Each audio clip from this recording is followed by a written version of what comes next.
2, 3, 4, 5, 6, 7, 8. Demonic machines! Demonic machines! Demonic machines! Eyes! Perfect. Yeah. So welcome to Demonic Machines Live. Hey! Happy to be yay. here. Thank you so much for the invite. Yeah. We were just talking backstage, but it's great to talk to you again. You're honestly probably one of the more interesting guests that we've had on the show so far. Thank you. That's incredibly flattering. Oh, well, you know, I mean, I actually recently found out I might be on the autism spectrum, and a lot of times people are like, "Thank you," and I'm just like, "Oh, I was just telling you," you know. I think we all are. I think myself. I think everybody that from that Jonesboro scene, and most of the people in my life nowadays are somewhere on that very large spectrum. For sure. And I mean, we're learning more about it, and so we're being able to detect it easier and that kind of thing, But so like, I mean, I don't know. It explains a lot of my behaviors, I guess, Same. What I was getting at. I was like, because I didn't know when I was a kid. I'm always just thought it was fucking weird. When I was a kid, my mom used to use it as an insult. Like if I was doing poorly in school or if I got in trouble, she'd be like, "Are you autistic? Are you autistic?" I'm like, "Shit, I don't know." Like, she's yeah, I know, right? Like, it's kind of harsh. She's way better now. Yeah. No, my parents are a lot more chill as well now that they're older. Yeah, we all get older and get a lot more chill, apparently. And then don't remember half the fucked up shit they did. Yeah, exactly. My mom, if my mom sees this, she'll be like, "I never said that." Oh yeah, no.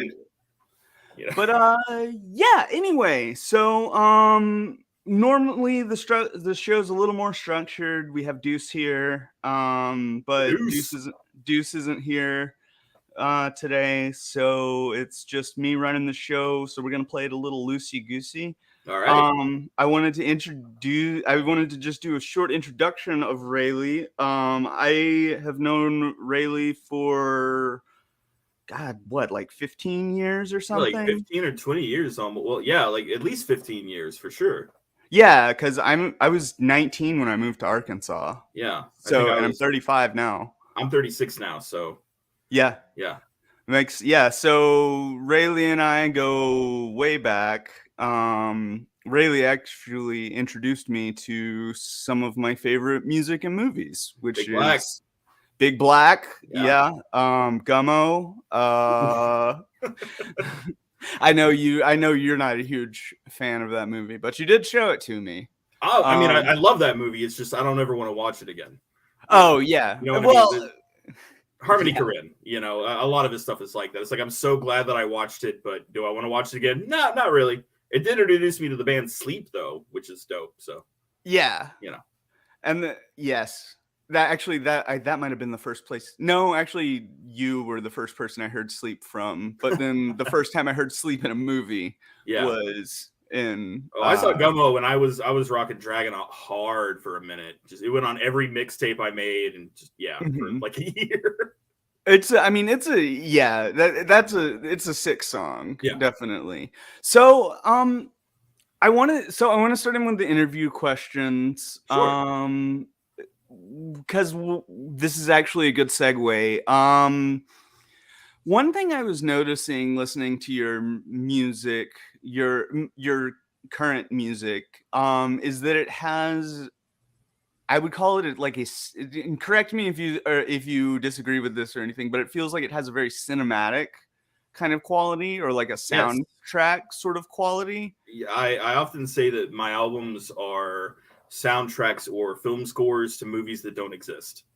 That's sort of my vibe. Yeah, I love movies. I love scores. I have a whole section of my vinyl collection that's just film scores. I listen to them often, and that's definitely the vibe that I'm going for for sure. Is soundtracks. Yeah, and I hear that. Sorry, I just changed No, the that's cool. way that framed the videos. I definitely hear that, and also in the fact that your songs are 15 plus minutes long. It's They usually can be. they can be, yeah, Yeah. and that like the average person is gonna be like, oh, that's like, I don't know. I forgot where I was going with that. I'm a little stoned. Oh no, that's Um, okay. That's um, I have been making a conscious effort to making things a little, trying to make shorter, more accessible ish songs. But what comes out comes out. So, yeah. Oh, I think it's great. I mean, I think it's fantastic. I mean, like I'm not in any way putting it down. I just think that it's music that might be intimidating for a lot of listeners. right. It's Well, and it's instrumental, and a lot of people are turned off by that, which I yeah, get. and another question I had. Let me finish the first one. Of course, I'm so sorry. Terrible. No, you're good. You're good.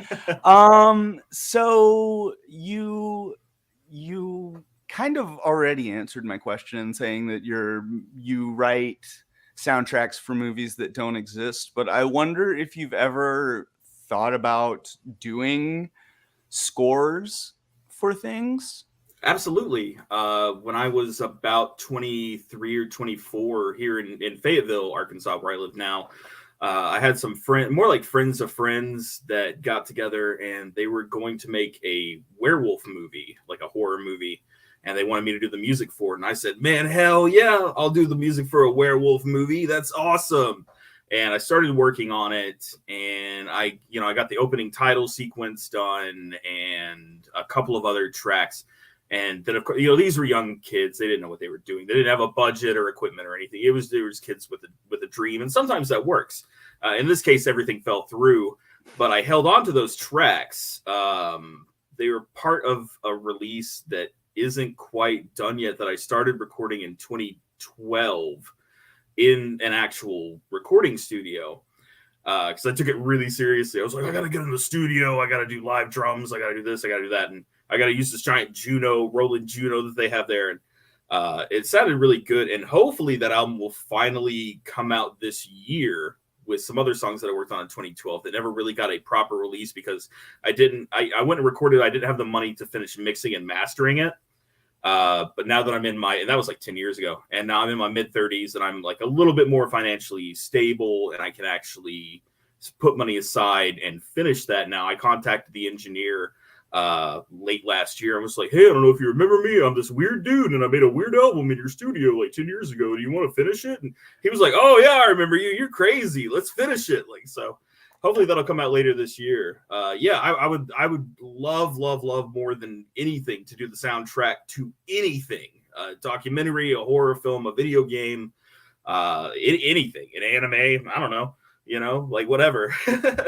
Yeah, it's definitely. I mean, I think it could fit in any of those genres. I was gonna bring up also. You also introduced me to black metal. Yeah. And I was going to say that I get a slight dungeon synth kind of vibe. Yes. I wonder how much of that comes from your black metal influences, and then how much of that is not black metal. Not black metal. Yeah. Black metal is certainly a heavy influence on me. I actually do have, it doesn't get publicized a lot. I don't talk about it often, but I do actually have a dungeon synth side project called Gozerian Temple. I released a cassette tape last year on Great Clandestine Records out of the UK. And sometimes my music, what ends up as like a Rayleigh Rogers song, started out as a Gozerian Temple song, and then maybe it's not heavy enough, or it's not bleak enough, it's not harsh enough, so it gets kind of restructured into a more Rayleigh Rogers song, which are a little lighter. They can be kind of dark, but they're not as dark as like Gozerian Temple. That's where anything I come up with that's really, really dark goes in a folder, Gozerian Temple. And so we'll see if I do some more stuff with that project. But yeah, no, black metal is a huge influence on me. And a lot of people think that black metal is all about being harsh and gross and negative, but I think there's a lot of beauty in it. Sometimes people overlook, like, no, they're playing like this is really harmonic and really beautiful. These synth parts are amazing. You know, it can be very, very pretty. You know, bands like Ritual, I think are extremely beautiful bands, even though they're kind of harsh. But yeah, it's a big influence on me. Love black metal. Yeah, no, definitely. Like it's clear in your music. Yeah. Definitely. I get looks sometimes. I have a Dark Throne shirt. I'll go out to like Walmart to buy bananas or something, and every now and again I'll see somebody that sees me from a distance is like, "Hey," I'm like, "Yeah." Right on. In the Walmarts, black metal in the Walmart. Oh, I kind of miss those moments from being in the South, you know, because out every now here, and again. Yeah, because out here everybody's punk. Like you know, like it's like Bad Religion is dad music out here, right? And so it's just like right before the show, I walked to the gas station next to my house, and there were like 10 punks standing in the fucking parking lot of the gas station. Like, I don't know. You would never have seen that in Alabama unless there was a show happening right next to that gas station. Right next door. Yep. Yeah. But yeah. So I wanted to ask also on the topic of instrumental music, is that a conscious choice to write instrumental music, or do you write lyrics, or is that just not part of the musical palette that you choose to use? Well, I'm open to anything, and I have written songs with lyrics before, though I tend to vocode them and bury them in the mix. You know, stuff like that. I prefer using vocal samples when I can, because I like to listen to the music that I make. I make it for myself. Anybody else that happens, I put it up. So just in case if somebody else likes it, that's awesome. Great. My dad really likes it, so that's really cool. But I make it for myself to listen to, and I hate hearing my voice recorded, you know, because it sounds way different. Mm-hmm. And I just don't. It's weird because I don't like singing necessarily in my music. But then, like, when I'm at work or like at home, I like sing dumb little songs all the time, like I'm on Bob's Burgers or something. But that doesn't really get the musical treatment. No, I primarily write instrumental music very much on purpose. If there's something I feel like I want to say, there's probably a movie clip out there with the words, and I clip that and, you know, pop that in somewhere. And that does it for me. If I want to present vocals, I prefer using samples. Okay, that's really cool, actually. Thanks. Yeah, I just singing. You know, I do write lyrics. I have, you know, a phone full of lyrics that have never been used. So, or like in the case of Gozerian Temple, you know, it's all you know, it's all very black metal, so you can't understand what I'm saying, even if I was saying anything, you know. Yeah, that's one of the things, you know. I've always been a punk rocker, but one of the things I like about it is that you can write really dumb lyrics and no one's gonna know what you're saying anyway. So, you know, like, as long as the hook is good, you know, like, fuck the cops, and everybody's gonna be like, fuck the cops, yeah. Nazi punks, fuck off. Nazi punks, fuck off. Exactly. Yeah, that's a perfect example. Yeah. So I don't know the rest of the lyrics to that song. I know Nazi punks, fuck off. You know, I know the hook. The rest of the lyrics, I have no idea what they're saying.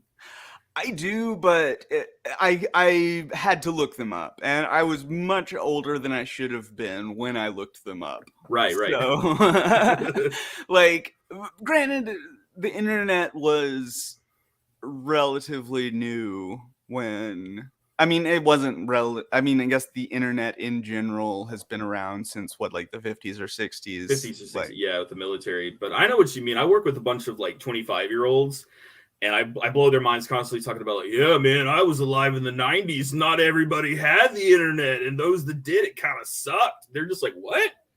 Yeah, the phone. Yeah, the phone would go. You had to murder the phone, and then you're trying to do something online, and then your mom picks up the phone to call one of her friends, and everything just goes to shit. And they're just like, no way, man, no way. Like, oh my god! Like, I think about just the bull crap I do on this thing. Well, my green screen is kind of, but like, and it's just so much more powerful. It's nuts. Than, yeah, like my family's desktop. I will literally plug my iPhone into my recording interface in my studio, and have like 8 mics, like all around my studio, and recording it on my phone. And I'm just like, oh, this is so amazing. I don't know where that came from, but all good. Yeah. So let's see. You're in Fayetteville now? Is that right? I'm in Fayetteville. Yes, I moved here in 2010. I think I've been here for so long. I don't know how long I've been here, but it was basically a point in my life where I had to get out of Jonesboro, or I was going to die in Jonesboro, and I was just like, gotta do it. Gotta leave. And I moved here, and except for the occasional visit to visit my parents, I have not gone back. Though there are people there that I love dearly, and I do miss them, but it's hard for me to go back there. It's hard for me to make the journey. It's a 4.5-hour drive, and it's an ugly drive that sucks, to a place that I hate. And a lot of people are, why don't you visit more? I'm like, man, I left for a reason. Lots of reasons, so yeah, I've been living in Fayetteville for, man, I don't even know what year, 2023. So I've been here about, over a decade at least. And I absolutely love it here. Although I'm, pretty much a recluse, I don't get out that much, but I got a movie theater right down the street, some good restaurants, and a great job. So, a great girlfriend. I love it here. So. Yeah. And that's really like, that's what it's all about. Like, it's just being happy. Like, yes, it took a long time to get there. I'm a very different person than I was in Jonesboro. Jonesboro turned me into a real negative creep there for a while, just a really destructive, violent asshole for many years. And apologies to my friends that had to deal with me during those years, because I was not great. But, I got out of Jonesboro, and immediately things started going better in my life. And I started feeling better and acting better and being a better person. And, and I'm really proud of that progress, because, man, I would not have survived had I stayed in Jonesboro. I can tell you that 100%. That place is, I think you once described it to me as limbo. Yeah. Yeah, and that's really a good description of what it's like. It's just flat and gray, and everybody sucks. Flat and gray, and everybody sucks. It's either orange or gray. If the sun's out, that town is orange. I don't know what I don't know what it is about it. But yeah, like there's no mosquitoes here in Fayetteville, which is rad. And I don't know if you remember the summers in Jonesboro are just absolutely brutal. You go outside for 2 seconds and you get eaten alive. I mean, the air is like thick with mosquitoes. Real thick. Yeah. Yeah. Like it's, I don't super gross. That. It's those damn rice fields. I know. Yeah. But, yeah, that's, I hear some people are always like, well, it's all about your state of mind. It's about, it doesn't matter where you live. And I see where they're coming from when they say that. Maybe to an extent. But yeah, like those people have never been weirdos in Jonesboro, Arkansas. I feel like it is. I will give it this. It is a one of a kind experience, for sure. At least in my limited experience. Yeah, it is. It's pretty. I don't know. It's weird. It's like Midwestern but Southern at the same time. Mm-hmm. Yeah. But anyway, that's a terrible town. How did we get on the set? I guess it's because that's how we know each other. Yeah, you asked me if I was living in Fayetteville now. Oh yeah, that's right. That's how we got there. Cool. So, let me see. Haunted House was not your most recent release, was it? You have well, I mean, no, I've actually put out 3 albums in October of last year.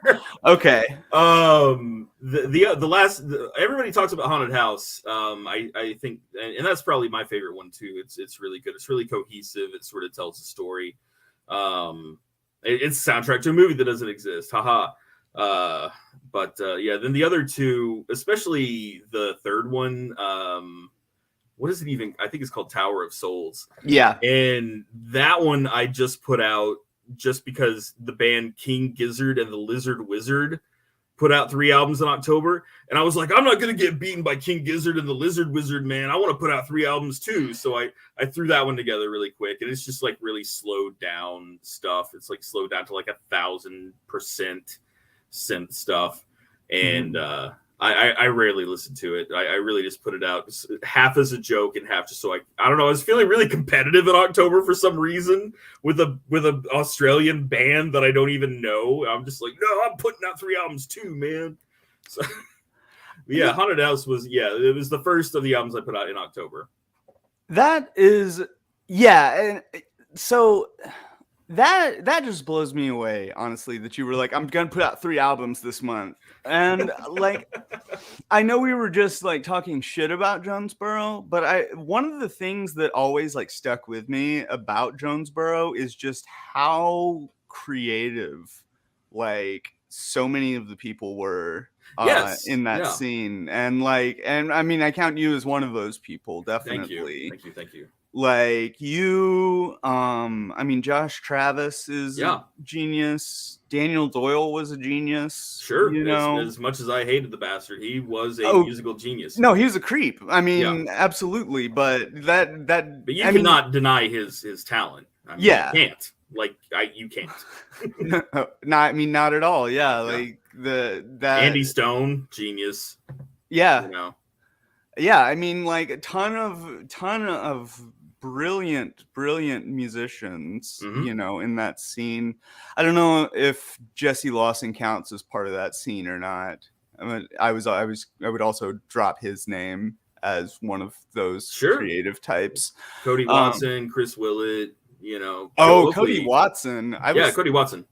I was thinking about him the other day. I just checked in with him. You know, there's a really bad. He lives in Little Rock now with his wife, and there was a really bad tornado there last week. And I checked up on. I was like, "Hey man, are you okay?" Yeah, we're good. Stay posi. I'm just like, I will stay posi. Thanks, Cody. Right on. Yeah. That's good to hear. Like, he's more of a writer nowadays. I have a couple of his books. Oh, right on. Yeah, in my collection. Yeah. Yeah, that's writing is. I don't know. I have a degree in it, but I don't think I enjoy it. It's tough. Yeah, I've tried it. I'm bad at it. You know. Yeah, I'm good at it, but I honestly prefer music, and I'm too extroverted to be just a writer. I remember when I was in grad school, like we had to go to all of these poetry readings and stuff, and you know, coming from my musical background, which I really like had its roots in Jonesboro, I think. Like I played a little bit of music before in Alabama, but like didn't really get into it until I moved to Jonesboro. And there was some reason that we were talking about that, and I just completely lost it, Rayleigh. No, that's okay. You were talking about the Haunted House album, and then we were talking about how everybody from Jonesboro, the creative mindset in Jonesboro, Oh how yeah.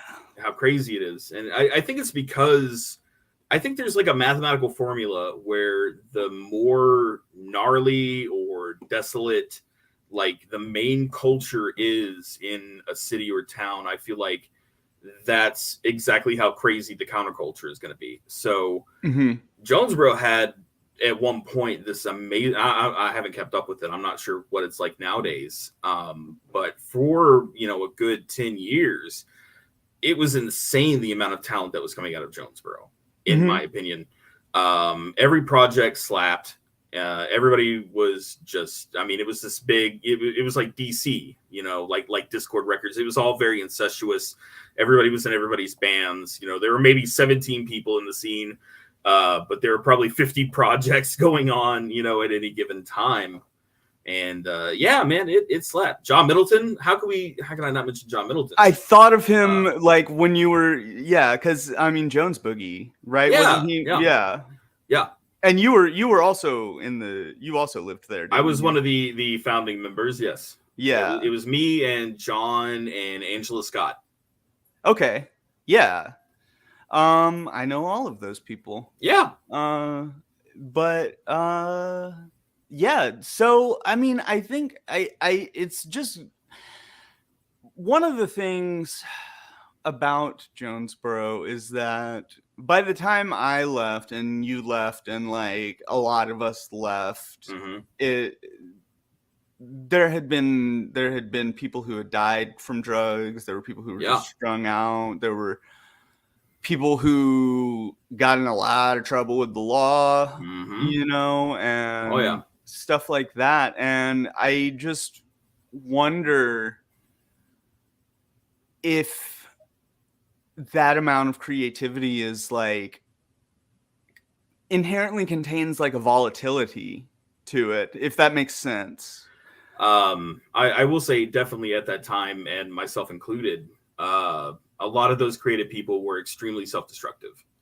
I'm not sure if that is coincidental or if it is maybe inherent to the creativity. I'm really not sure. But what I can say, and then, and it's not just Jonesboro, I met people from Searcy, Little Rock that were the same way, Mhm. Very talented, but very self-destructive people. And I just really don't know, but I hope that everybody's doing. It seems like everybody's doing way better nowadays. Yeah, and that was actually the point I was getting to, is that it's good to see that like you see how like I don't know if prolific is the right word or not, but you're a very productive artist, I Thank you. think. Yes. Yeah. Yeah, I'm trying. I mean, that's how you put out 3 albums in a month. Is you don't get that from not working. So You do not. My band recently broke up because I know. I'm so sorry to hear that. yeah, I mean, I don't know. It was so stupid. It basically, like, our violin slash second guitarist was not coming to rehearsal. Mhm. And I was like, not trying to be mean about it. I was just like, look, if you don't come to rehearsal, you can't learn the songs. Right. And it just like, I don't know, our drummer was her girlfriend, and she just like blew up at me, and the whole thing just got stupid. Yeah. But it's fine because I have my solo project, Hell which yeah. is from a Big Black song, actually, the title of it. Great Big Thing Crawling All Crawling all Over over Me. me. Yeah, of course. I remember you had a band at one point called that. Yeah, Yeah. I've just used it as my, Your moniker. yeah, like, Nom de plume. mhm. Yeah. Not always, definitely. Like, if I'm in a more collaborative project, like, I reserve Great Big Thing Crawling All Over Me for myself and like projects that are like very much just me, like Yeah, absolutely. kind of. Anyway, this show is not about me, though we did I say we as if my company is more than me. I did create it to try to drive traffic to my website, but yeah.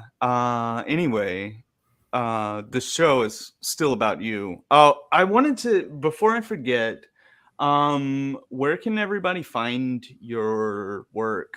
I am on pretty much all major streaming platforms. Your Spotify, YouTube, Apple Music. But if you really want to support me, please go to my Bandcamp. That is where you can listen to everything for free. I put out everything for free always. But if you feel like buying a record, I would like to say that 100% of proceeds do go to a local animal charity here in Fayetteville. So everything is donated. I don't make a penny off of it. But it's very rare that I make money off of it. But yeah, you definitely go to my Bandcamp or check me out on Spotify. Just Raleigh Rogers, RALEYROGERS. I've got, how many albums do I have streaming on Spotify right now? Oh, you've got a ton. Let's see. Yeah, once I started putting them out, I'm just like doom. Like, let's go. 7 albums. 7 albums. Yeah, and then how many singles? 1 single. 1 single, yes. Shroomin' and Truman. Mm-hmm. I just never found a place for that on an album, so it got the single treatment. Then I have another album coming out this year, and then that aforementioned studio album should be out late this year, if I can scrounge up the monies. But I have just recently finished working on another album that'll be out probably summer of this year. I just have to mix it, which is my least favorite part of the whole process because it's so tedious. Mm-hmm. But you got to do it, you know. Mm-hmm. Oh, I mean, I'm terrible at recording. I cannot do it to save my life. I mean, you've heard my bands; like none of them sound good on well, not tape, but well, you know what I'm saying. I thought that Killer Trees album was pretty spectacular, honestly. Well, Jesse knows what no, that was John Middleton, wasn't it? John Middleton recorded that. I thought that one was recorded at the Blue Chair. No, that was Dream Stomper. My bad. Everyone always confuses Killer Trees and Dream Stomper. I'm so sorry. Yeah, it's all good. I mean, it's like, yeah. Basically, that's what the Killer Trees was. It was just Dream Stomper plus me. Yeah, you know. Yeah. But like, I remember when that Dream Stomper album came out. I was like, who the fuck played bass on this? Yeah, for real. But that was a long time ago. Yeah. I actually had Jesse on the show last week or the week before. Oh, no way. Yeah. Yeah, I watched a little bit of some episodes to kind of do a little bit of homework yesterday. My favorite part was always the theme song. A couple of them seem to have some audio issues, or maybe I'm just really deaf now. But yeah, I didn't notice him. I must have clicked on the wrong ones. I mean, it's okay. I mean, I'm sure he'll survive.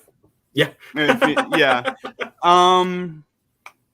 Cool. Yeah. So, but yeah, those audio issues, it was, I was like using the microphone on my computer and that kind of stuff. But now I've got this Blue Yeti. Nice. Yeah, I'm just using the one on my computer. I hope I'm coming through. You're clearly. Fine. Perfect. Yeah. I mean, honestly, I feel like I'm a little too clear. I can hear like my vocal fry and stuff, like and it's just, so when I first met you, you were introduced to me as a drummer, and I think I learned very quickly that you were way beyond just being a drummer. Like, I don't think I mean, well, you play at least all of the major rock instruments, right? Yeah. My focus was on drums I've been playing drums since I was 12. Unfortunately, nowadays I live in an apartment.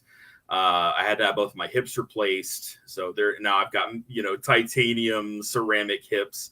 And there's just nowhere to practice. I'm not in a band right now, although I would like to do live drums for my own music. It's just not practical right now. Unfortunately, one of these days, I'll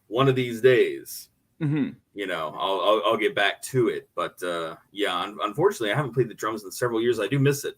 But yeah, I also play guitar, bass, synthesizers. Just pretty much, and all of course the auxiliary percussion instruments. Timpani or tambourine, triangle, timbales, congas, whatever you have, I can play it. Yeah. I mean, that's most, like, in my experience, most talented musicians, like, you just give them an instrument and give them a little bit of time, and they'll figure out how to make some kind of sounds with it. Right. But yeah, so I guess what I wanted to, I was wondering if you, because it seems like you're more of you use more synthesizers and stuff that you can play in an apartment. Yes. Right. And I wonder, I'm about to ask a question about a larger trend that I've been noticing. Do you think that you or other artists are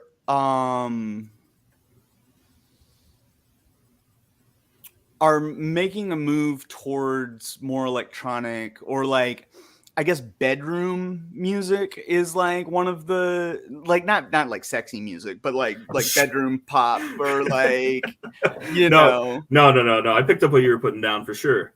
Yeah, and I'm wondering if it seems like it's a larger cultural move. Like, even like, because I grew up on rock music, that was what I liked, and I got into hip hop later on, but I mean, like, too late to learn to rap and be taken seriously or anything like that. Yeah, that's a nice Ice Cube shirt, by the way. Thank you so much. Love Cube.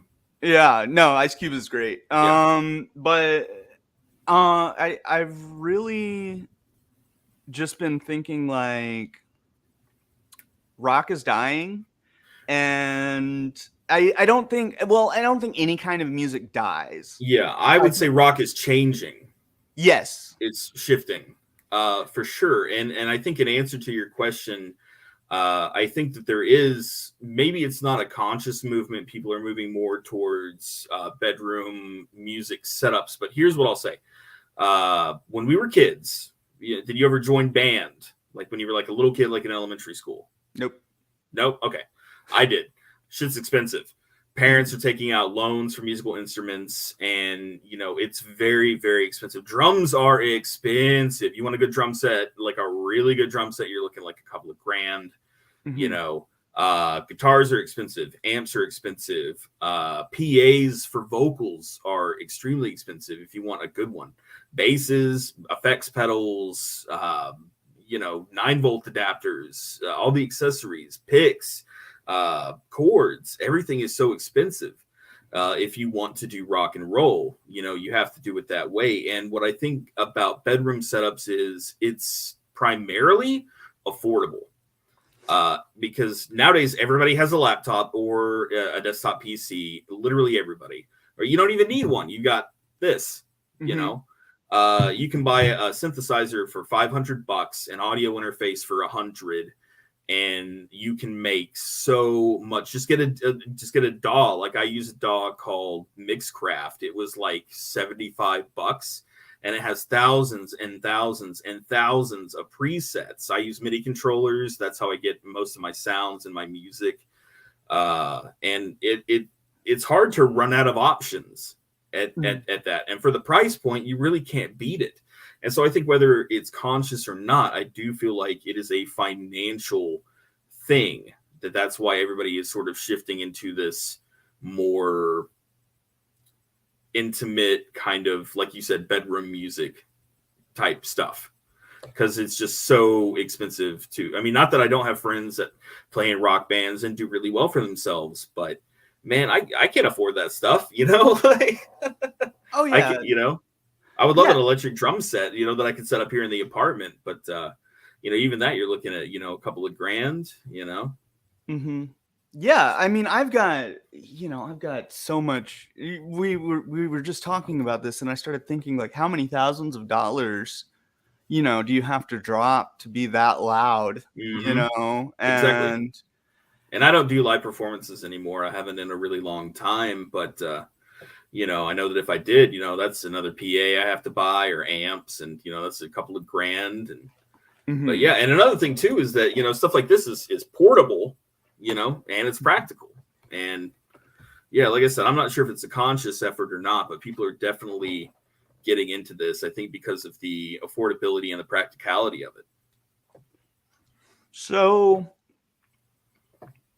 I've been thinking about this a lot. Um, Punk rock in its initial incarnation in the 70s Hmm.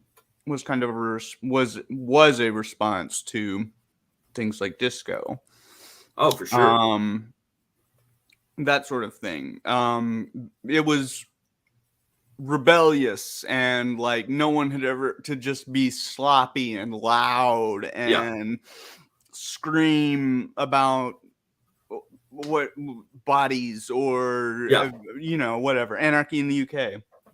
And that was subversive in 1977, right? Like Right. it was subversive through the 80s. There were like groups like Parents Against Punk and stuff like that. But I feel like in the 90s, that was when like punk rock like kind of broke through, Hmm. and you started to see its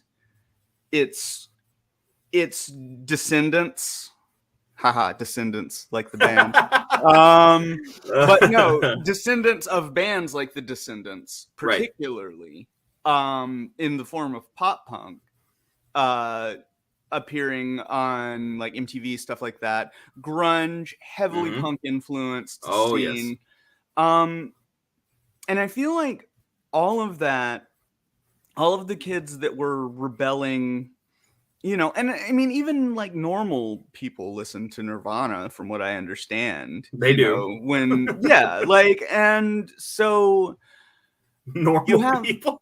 yeah, I mean, the kind No, of, no, no. I get it. I get it. yeah, but they like, and even, they were the people who were like teenagers or whatever when that music was coming out are now in their like 40s and 50s, and are the people that are like running the world. And I feel like loud rock music is no longer subversive in the way that it used to be. No, And it's pretty normalized. It's you know, of course, very commercial as well. mhm. Yeah, it's just, i i I'm always looking for where that energy of the original like late 70s punk movement, like where that energy goes next. Right. Right, because it didn't stay in sloppy rock music. Like I No, don't think I would say that bands started incorporating synthesizers. I think you have bands like Ministry or like Nine Inch Nails that are probably influenced by this band called the Screamers, which I think they were in the 70s or 80s. This LA band, and they were a punk band I think they were the first punk band to introduce synthesizers into their music. And it's like, if punk is about pissing people off and being loud and sort of arrogant, just being like, yeah, we're in your face, you know, like what's more piercing than like a high note on a Moog synthesizer that just cuts through everything? Like, that band is so funny to me. And yeah, like definitely bands like Ministry and Nine Inch Nails, I think, sort of took that torch and kind of ran with it. So you know, I think it's the weirder. I think punk kind of went electronic.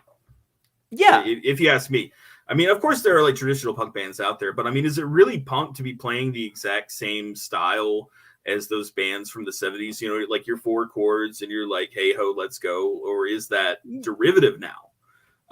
Is it really still punk rock, or should punk rock be trying to do something, still trying to push the envelope?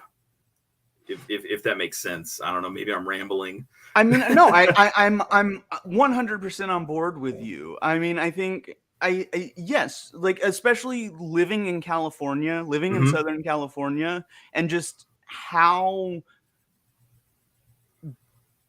punk rock is just everywhere, right? Right. Like, I mean, one of my professors. And if it's everywhere, is it really punk? Yeah, if it's everywhere, is it really punk? I mean, if no one looks twice at me for having weird hair or whatever, you know, like, is that real? I mean, because, you know, people try to act like fashion isn't a part of punk, but right, totally. Oh yeah, for sure.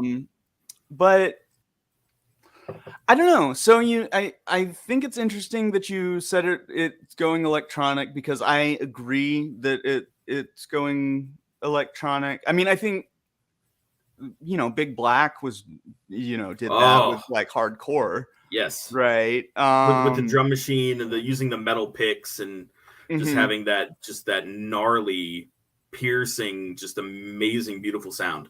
Yeah. Oh, I'm working on a pedal right now that's gonna be an amp in a box. Nice. Steve Albini's amp. That one of Steve Albini's amps. I mean, the guy who owns one of the most well-known recording studios in the country. Like, I mean, I'm sure he's got plenty of amps. But yeah, I'm working on this amp in a box it's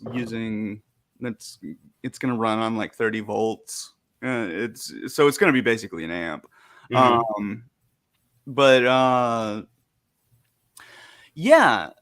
So I wonder because I don't think that you or I, because I mean we're old now. I mean we're not old, but we're old now. We are the boomers now.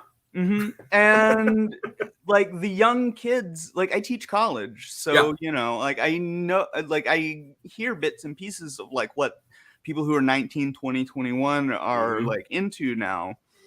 One of the bands that I think is incredibly interesting and kind of carries that punk torch is 100 gecs. 100 gecs.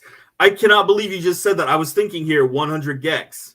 Yeah. Like, yeah, I've just been listening to their new record on repeat since it came out. It's so good. And it's so punk rock and so submersive and just is that the right word? Subversive. Yeah. It's just so different and so weird and yeah, people call it, I think people call it, they compare it to like Death Grips. They're like, this is like Ween Grips. I heard that the other day. Ween Grips. No, 100 gecs, excuse me. I think it is an amazing example of modern day punk. I wish them just the best. They're just like two weirdos obsessed with memes and that just make goofy music, and it just works. And it hits, man. It hits. It's I just what was the one that they got real big on? Money Machine. Yeah, Money Machine. I heard, and the line, "Your arms like cigarettes, I could smoke you." I was just like, "Oh my god, this is awesome!" Yeah. The new record has a lot more pop on it. They got a great song about a frog on that album. You know the one, Frog on the Floor. Maybe I was listening. It's kind of like ska-ish even.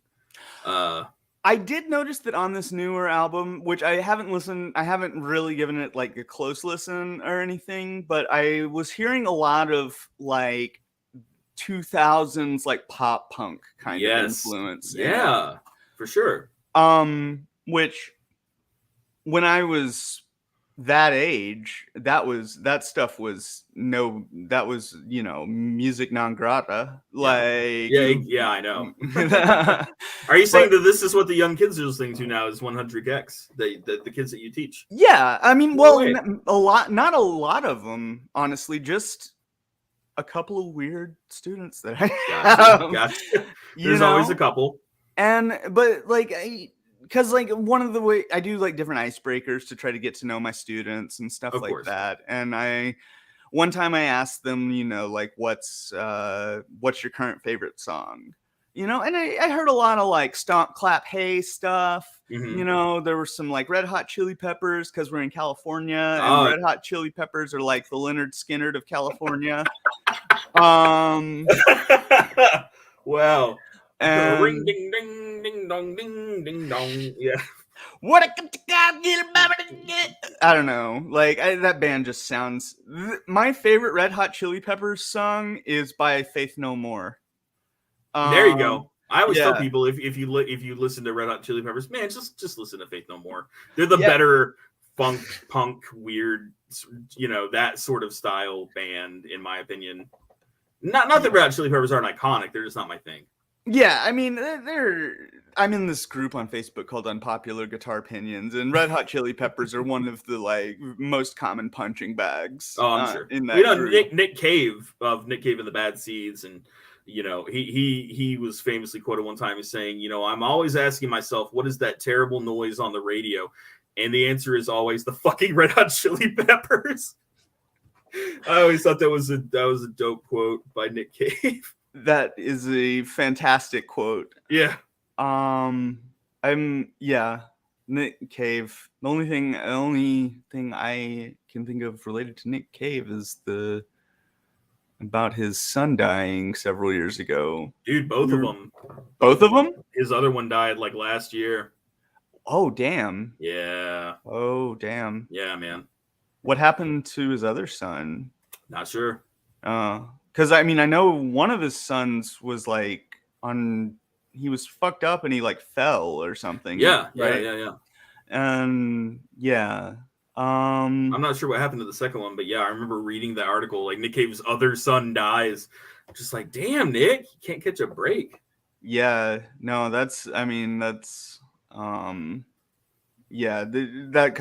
kind of stuff. I mean, my dog died a couple of months ago, and that was devastating. So I couldn't imagine a human being that I had formed that kind of attachment with.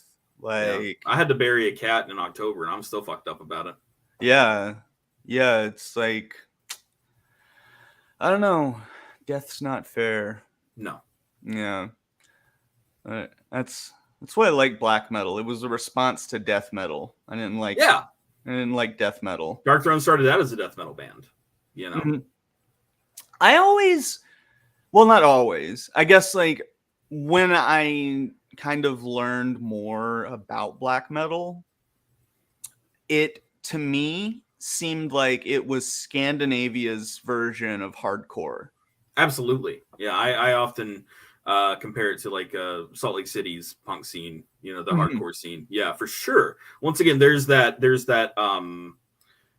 sort of idea I was talking about earlier, where the more conservative, I think, like a town is in its politics, that's just as insane as their counterculture is going to be. So of course Norway is like the greatest place to live in the world, best healthcare, really great food, really great infrastructure. It's a great place to live. So of course the counterculture, but it's very, very right wing. It's very, very religious.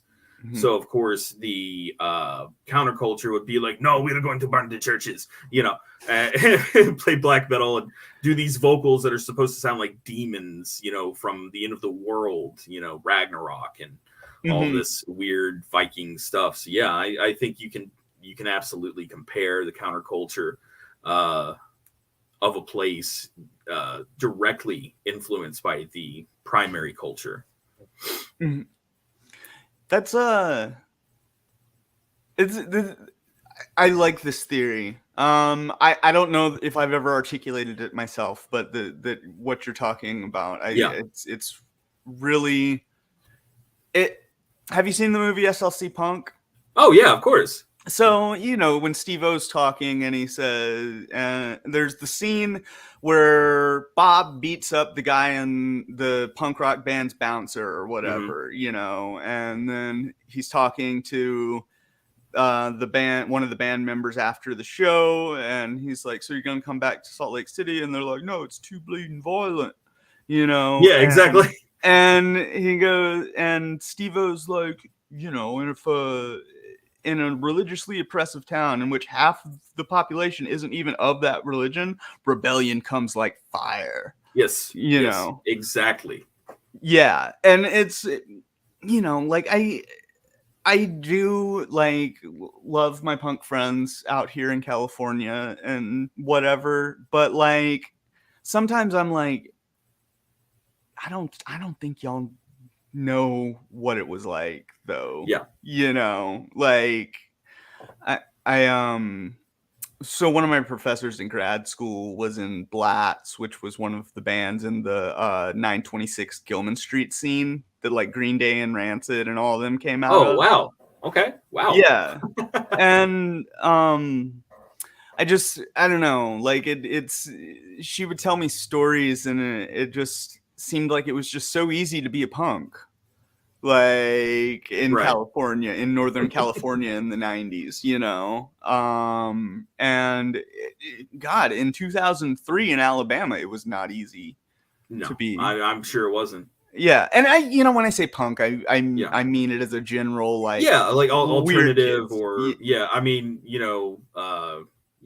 I mean like people like me and Joe Oakley, my former bandmate, it was not uncommon at all, for us to, we didn't even dress that weird, but we would go to places like Cersei or Little Rock and, like have garbage thrown at us or people yelling faggot. Mm-hmm. We were in Cersei one time and we just pulled up to Walmart. We were in Cersei for less than 5 minutes and this dude in a pickup rolled by and goes, faggots. We were just like, we just got here, man. Like, what the fuck? Like, thanks, I guess. Yeah, it was different. We weren't even that weird, I don't think. So I mean that just goes to say what it was like in the South in the early aughts. Mm-hmm. Yeah, and I mean, God, the people that did it in the 80s, which I mean, there were punk rock bands in places like Jonesboro and Huntsville, Alabama, and stuff like that in the 80s. Those people had to be hard as fuck. Extremely hard, yeah. Yeah, like Butthole Surfer's hard, like real hard. Like I mean, there's these, I don't know, you always hear stories about punks versus rednecks or whatever, then it would get framed, I think, especially in a lot of like 80s hardcore lore, as these like gang fight type situations. I don't know. And there was that big fight at Gilman Street in the 90s where like Matt Freeman from Rancid and like I think like 2 other people fought off like 19 dudes. Yeah.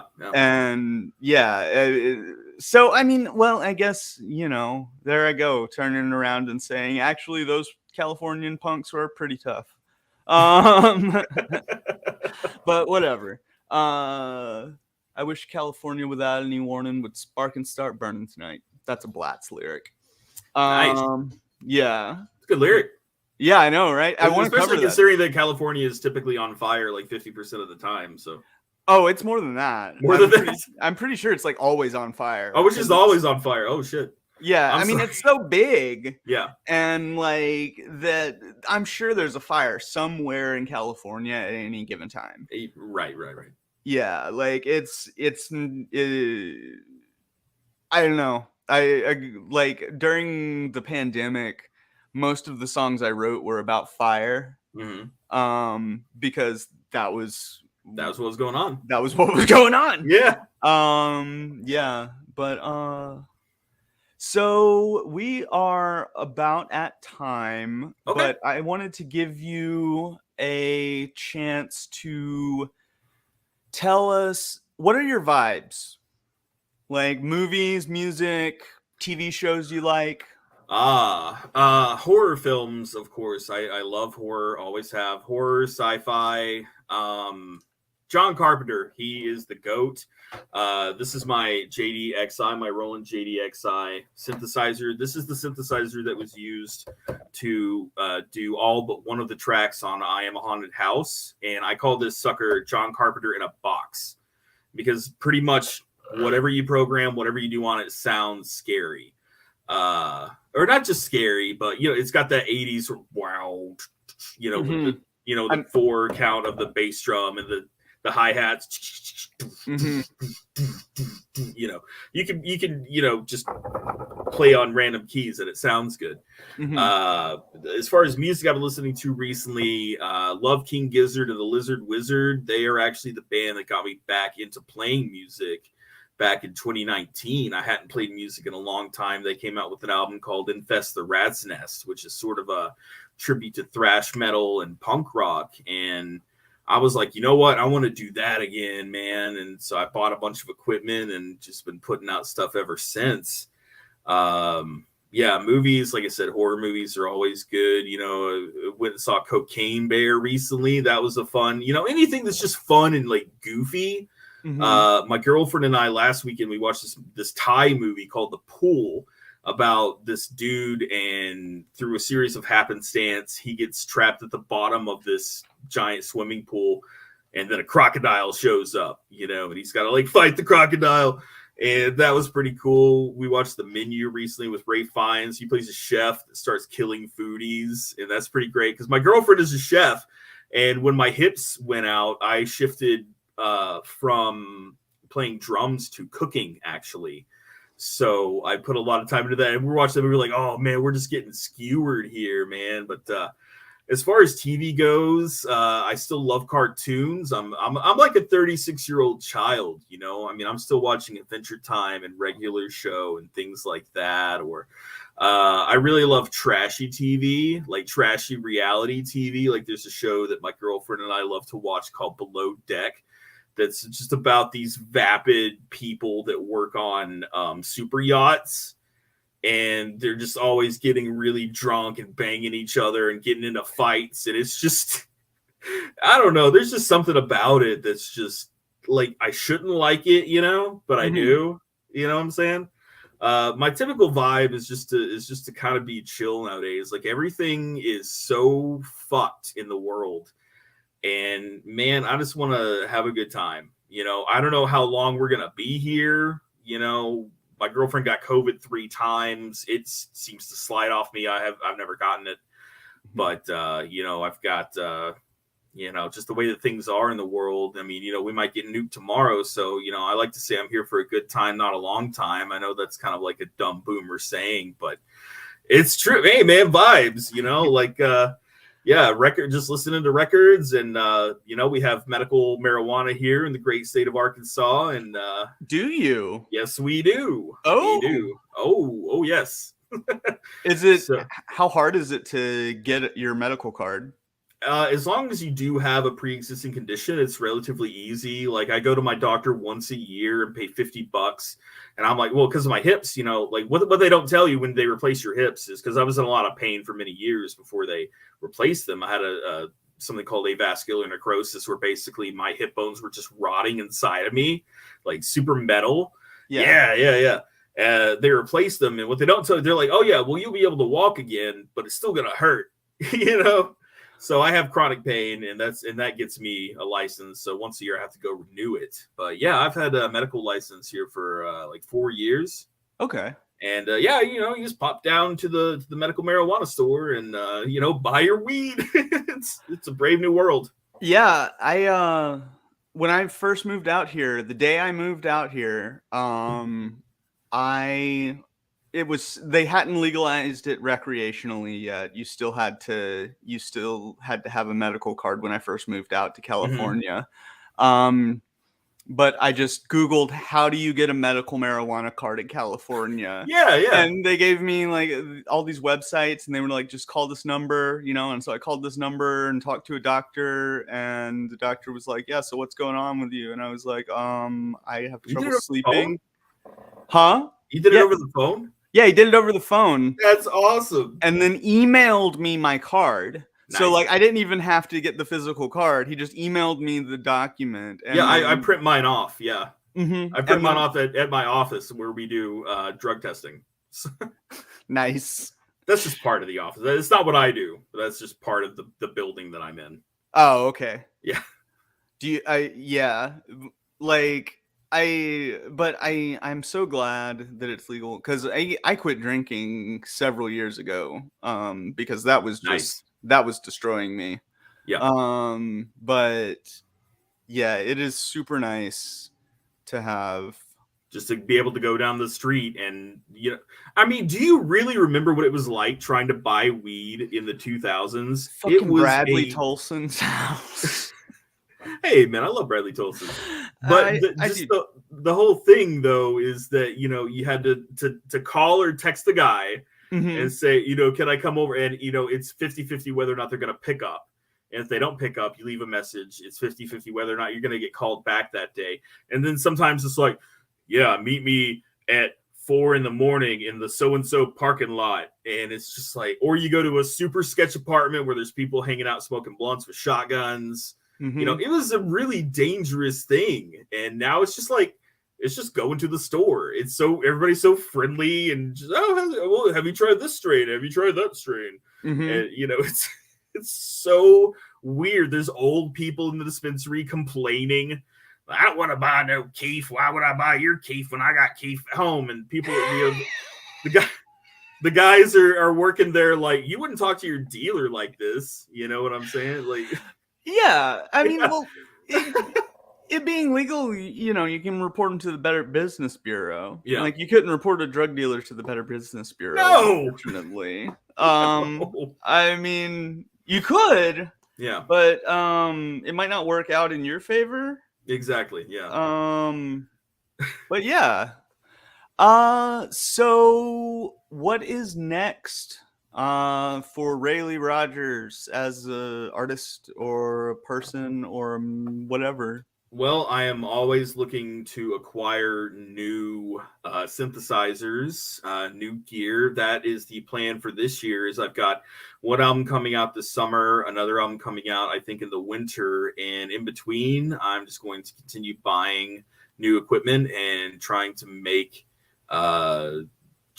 music. Like I find myself a lot of the times, I'll get a synthesizer and I'll just wear out the settings, and it gets to the point where I'm sort of repeating myself or plagiarizing myself, and then that's when I buy a new one, and then it's like, a whole new world. So yeah, I'm just gonna keep buying equipment and just keep putting out music until the day I die, hopefully. Okay. Yeah, that's the plan right now. Awesome. I mean, it's good music, so thank you so much. I hope you do that. Yeah, of course. So real quick again before we go, let everyone know where they can find you. Right. Just look up Rayleigh Rogers on your Spotify, Apple Music, YouTube, or if you want to support me in a more financial way, you don't have to. All of my stuff is available on my Bandcamp, bandcamp.com/Rayleigh Rogers. It's got old stuff, new stuff. Everything goes there. So awesome. Yeah. Awesome. Well, Rayleigh, it's been great talking to you again. Yeah, no, it's been real. Yeah, definitely. I don't know, maybe one day we'll hang out in person again That'd be great.